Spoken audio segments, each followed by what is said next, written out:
Olá, boa tarde. A sondagem desta semana foi ganha pelo Banco Espírito Santo. Por isso, vamos falar um pouco sobre este banco, sobre o seu momento atual e, eventualmente, sobre aquilo que poderemos esperar em termos de potencial de crescimento futuro e em termos de performance no que diz respeito ao mercado acionista. Fazendo uma breve retrospectiva, o Banco Espírito Santo arrancou aqui num bull market extremamente interessante, com cerca de 230-240% de crescimento e, neste momento, está a apresentar aquilo que poderá ser uma eventual correção ou que poderá ser um fim de ciclo. Poderíamos ter um comportamento semelhante àquele que tivemos nesta altura em inícios do ano passado, quando o banco corrigiu cerca de 50% em menos de meio ano, ou ter uma queda definitiva. Há alguns fatores, nomeadamente fundamentais, que há que ter em consideração na altura de tomar uma decisão sobre uma potencial entrada no Banco Espírito Santo. Durante a semana passada tivemos uma erupção no BES. Veio à tona uma parte significativa daquilo que tem vindo a ser demonstrado nos últimos anos. O BES tem estado relacionado com diversos assuntos de polícia. Se bem se recordam, esteve pelo menos ligado a 6, 7 escândalos na última década.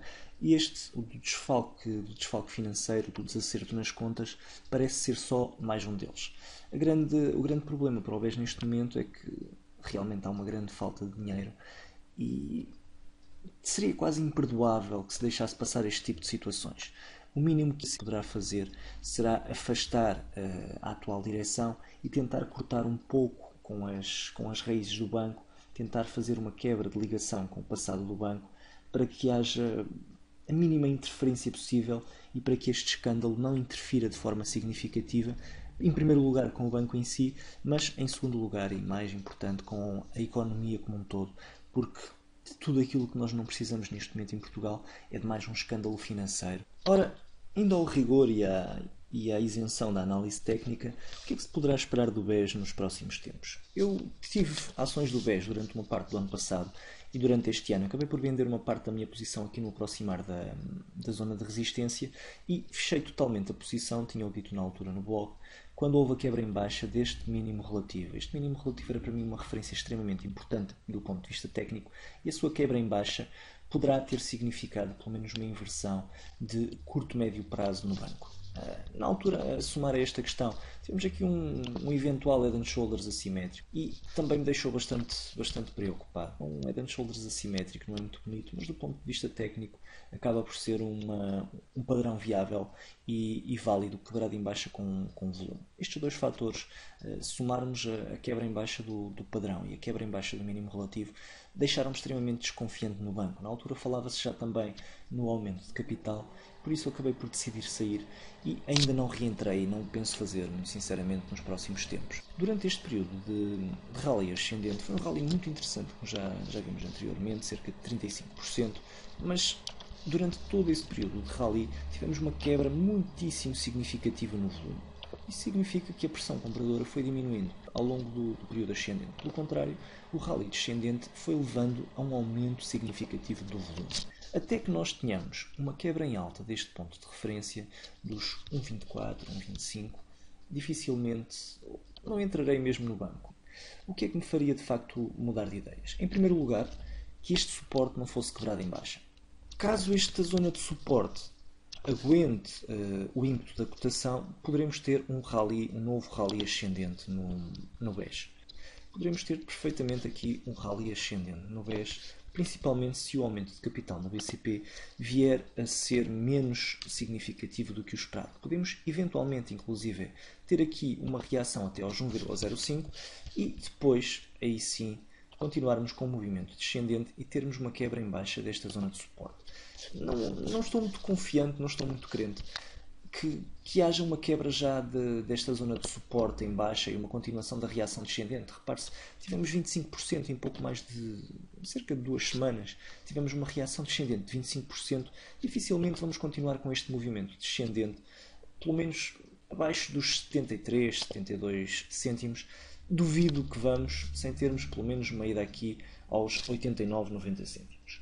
Se me pedissem para eu adivinhar o futuro de médio prazo no BES, diria que iria acontecer algo deste género. Uma reação em baixa, uma quebra em baixa da zona de suporte, um ligeiro aprofundar da cotação, um novo mínimo relativo e depois uma reação em alta, que poderá ser, no caso mais otimista, até aqui à zona do euro e 5. Num cenário mais negativista não chegaríamos lá, teríamos uma reação mais pálida e depois novo rally descendente, aí sim, para afundar significativamente. Ora, pensarão os mais astutos, será que não valerá a pena então testar o rally ascendente e entrar no título, mesmo sem haver uma quebra em alta da zona de resistência? Bem, diz-me o passar do tempo, diz-me e aconselha-me prudência, e eu já o referi muitas vezes, mas nunca é demais salientar. Entradas contra a tendência são demasiado incertas, porque nós poderemos ter perfeitamente. E, volto a dizer, é de facto de esperar uma reação ascendente mais cedo ou mais tarde.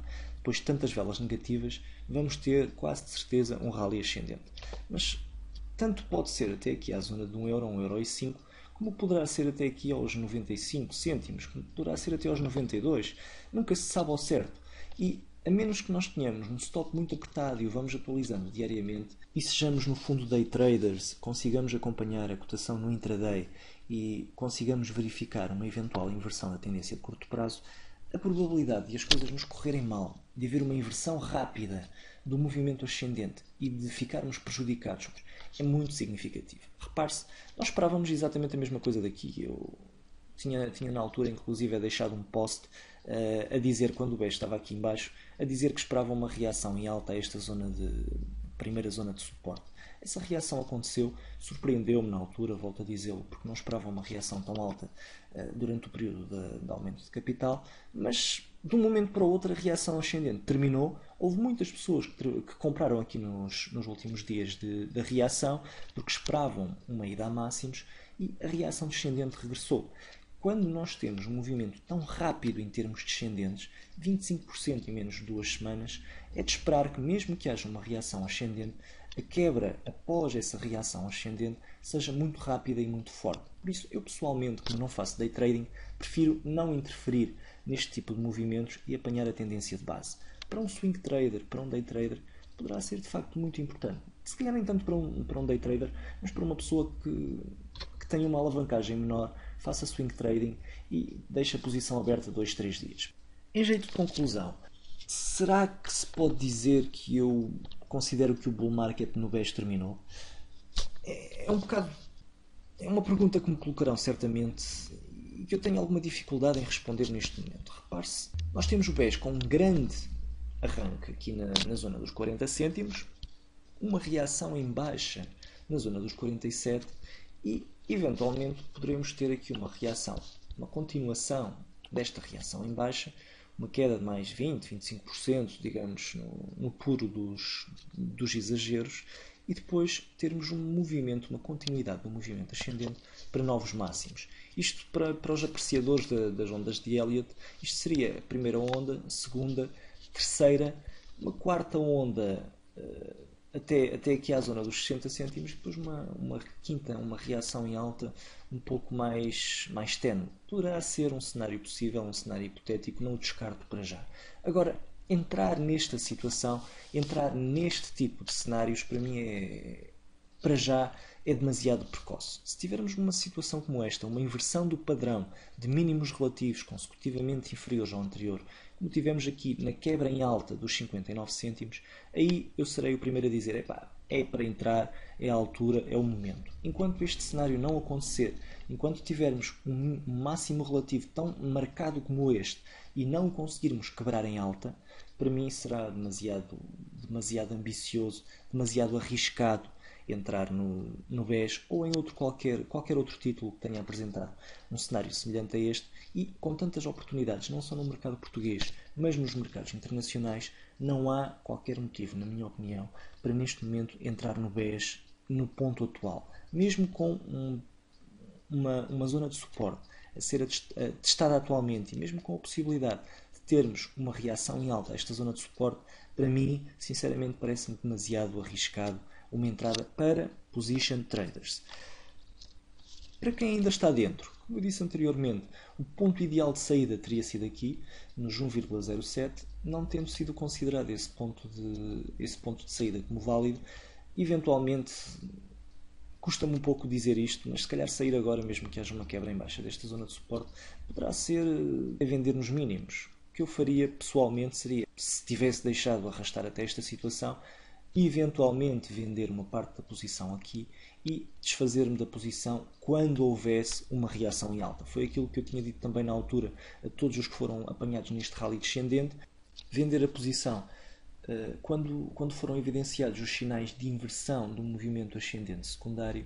É aquilo que eu recomendo também agora, um scaling out da posição se este ponto for quebrado em baixo, porque podemos ter uma continuidade do movimento descendente, e depois, se houver uma reação até aqui esta zona, que seria o ideal, aí vender toda a posição e esperar um pouco. Pessoalmente seria o que eu faria, cada um sabe de si, como é óbvio, mas às vezes é importante ter em consideração que o nosso dinheiro, quando está empatado numa posição perdedora, está muito pior do que se estivesse empatado numa posição ganhadora de baixo risco, como um depósito a prazo, como um empréstimo obrigacionista, ou mesmo como um investimento num título internacional, num ETF, enfim, seja o que for.